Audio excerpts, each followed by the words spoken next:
Ela olha para as próprias mãos suadas, trêmulas, e vê as moedas virando poeira cinza, sopradas por um vento invisível, enquanto a alma grita a pergunta que rasga a garganta: trabalha para nada? E se eu te provar que não é só cansaço, mas um código quebrado? O cansaço sem fim cega a sua mente e cria uma dívida invisível que não aparece no banco, mas manda na sua vida. Você não está falhando por preguiça. Você vive sem muralha, e todo lugar sem muralha, cedo ou tarde, é roubado. Esta história não é só sobre faxina ou costura. É o espelho de milhões de brasileiros.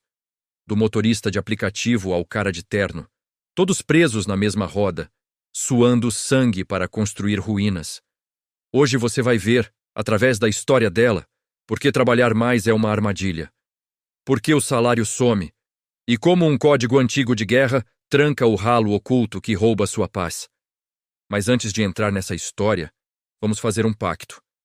Se você decidiu que não aceita mais ser roubado pelo sistema, escreva nos comentários: vou blindar. Isso não é frase motivacional, é decreto de governo interno. Tudo começou numa terça-feira abafada, daquelas em que o corpo acorda cansado antes mesmo do despertador tocar. Dona Marta encarou mais um dia na escala 6-1, ônibus lotado, pressão na cabeça, e voltou com os pés doendo para sentar na cozinha. Ela viu o salário recém-pago ser engolido por remédios e imprevistos com cara de ladrões educados. Ela não chorou. Apenas sentiu o silêncio pesado de uma verdade amarga.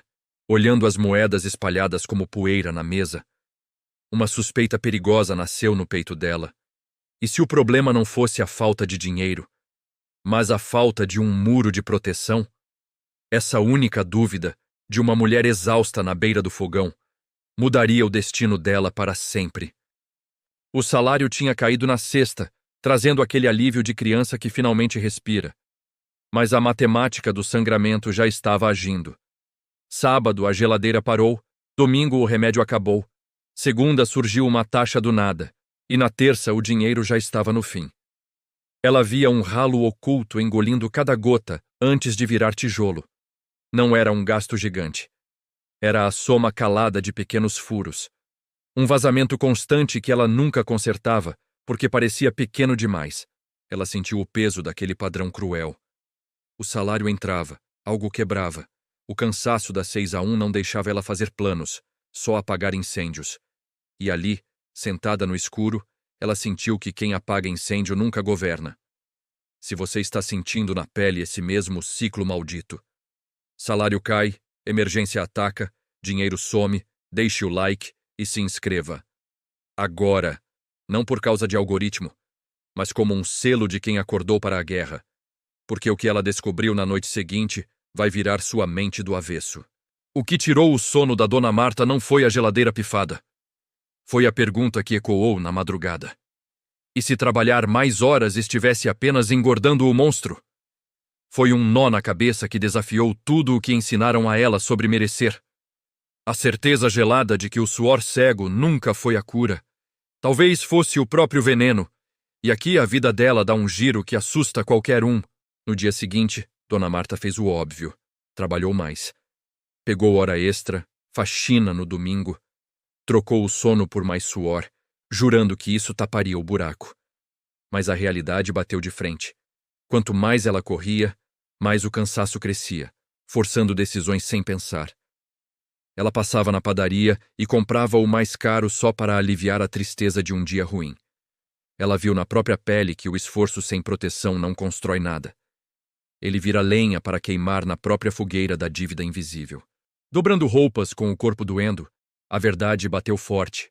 Ela pensou: se suor resolvesse, a escala 6-1 faria todo mundo rico, não zumbis cansados. O problema dela não era a falta de força, era a falta de direção. No desespero para estancar o sangramento, ela baixou planilhas da internet, pintou metas de vermelho e azul e tentou cortar centavos. No papel, a conta fechava.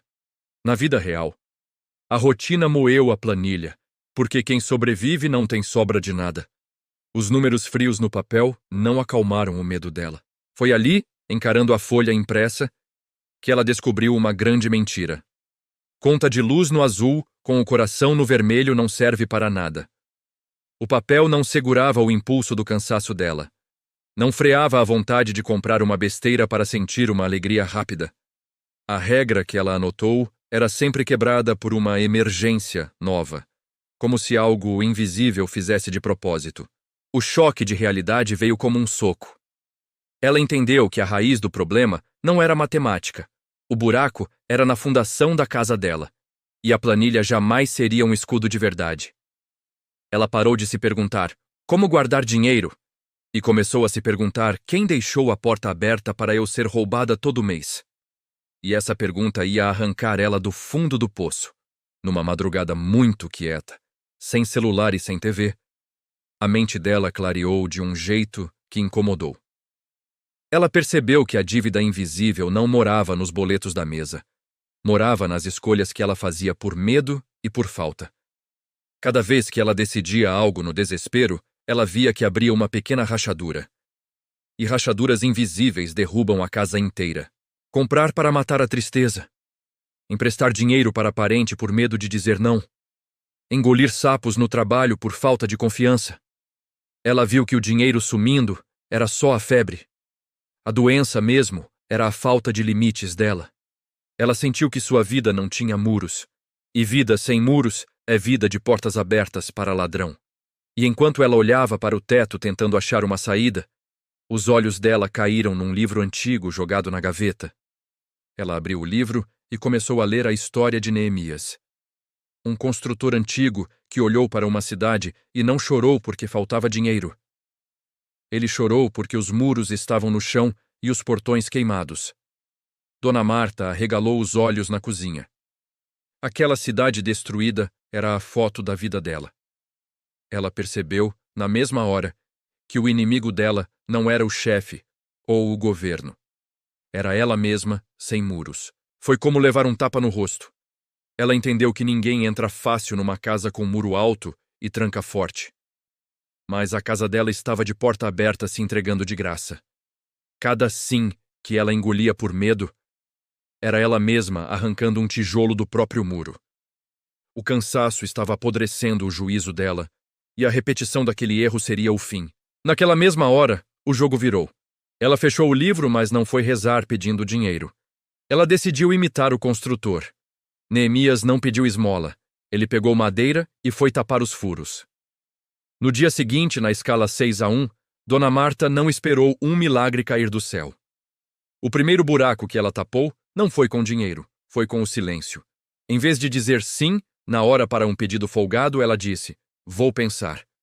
Em vez de comprar o lanche caro na emoção, ela se obrigou a esperar para o dia seguinte. E o mais ousado de tudo. Tirou uma única nota pequena do salário e escondeu, um valor que dava vergonha de tão baixo. Aquelas atitudes simples não eram teoria.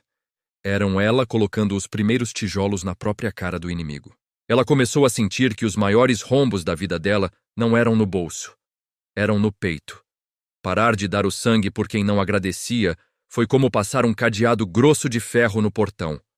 O salário dela ainda era o mesmo pingado de sempre, mas o inferno recuou. Ela viu com os próprios olhos que quando o território está protegido, o invasor perde o ar. E a dívida invisível começou a secar logo na primeira semana. Mas muro que sobe chama a atenção de quem gosta de jogar pedra. Os parentes reclamaram dos nãos dela. O medo buzinou no ouvido, dizendo que ela ia ficar sozinha. Ela sentiu a pressão. Arrumar a vida é uma guerra, não é filme. Ela sabia que o teste de verdade não seria ver o saldo no banco. Seria ver se a mente dela aguentava a pressão quando o mundo batesse na porta. O segredo que ela descobriu não era mágica. Era o cérebro mudando de lado. Só o fato de fazer 1 minuto de silêncio antes de gastar qualquer moeda fez a mente da Dona Marta respirar aliviada. Ela parou de enxergar só o desespero e passou a focar no alvo. Cortar gente sugadora não era egoísmo, era a base de cimento do muro dela. Ela percebeu que a energia do corpo dela era a moeda mais cara do mundo e não ia deixar mais ninguém roubar. A tática trouxe o controle trouxe a ordem e a ordem matou o ralo oculto de fome. A escala 6-1 continuava lá. Mas agora ela pisava naquele chão como uma guerreira de armadura, não como uma vítima descalça.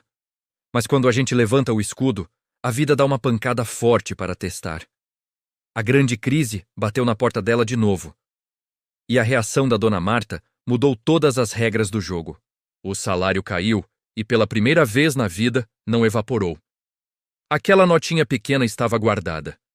Não importava que era pouco, importava que era dela. Ela parou de ser a escrava correndo atrás do dinheiro. Ela virou a dona. Só de mudar essa postura, ela sentiu que quebrou a espinha do ralo oculto. Reter aquele pouco deu a ela uma paz absurda. A paz de saber que ninguém mais mandava nas escolhas dela. Foi aí que o pior aconteceu. A geladeira queimou de vez. Parou tudo. O dinheiro do mês não dava, e a pressão do mundo gritou no ouvido dela. Vai na loja e faz em 12 vezes, volta pra roda. Era o teste de fogo. A vida cobrando o preço para ver se o governo dela era de verdade ou só da boca pra fora. Em vez de entrar em pânico e sair correndo para a loja com o cartão na mão, ela respirou fundo. Olhou para o muro que construiu, pesquisou peças usadas, vendeu umas roupas velhas e pegou aquela notinha sagrada que estava protegida. A emergência não comeu a casa dela. A crise bateu e voltou, porque o muro de proteção segurou a pancada. Ela destruiu a dívida invisível no exato momento em que engoliu o desespero e agiu como uma dona de casa que manda no próprio castelo. Meses depois, a rotina das 6-1 ainda era dura, mas o ar da casa era de paz. Limite e ordem. Dona Marta não corria mais atrás do próprio rabo, apagando fogo. Ela mandava na própria fumaça. E a história dela é a prova viva de que a riqueza não começa na tela do banco. Começa dentro da sua cabeça, quando você bate na mesa e diz, chega. Esta história nunca foi sobre a Dona Marta, foi sobre você. A sua rotina, o seu negócio, a dívida invisível é o mesmo monstro.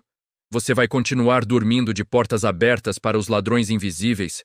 Ou vai assumir a cadeira de chefe hoje, tapando os seus buracos? Desça nos comentários agora e escreva o seu decreto de até 3 palavras. Eu, governo. Apenas isso. Aqui nós não criamos fãs para bater palma. Nós forjamos governantes de verdade. Se essa história fez seu sangue ferver, se inscreva no canal e ative o sino. A próxima batalha já tem data marcada. E você não nasceu para ser arrastado. Nasceu para governar. Te vejo no trono.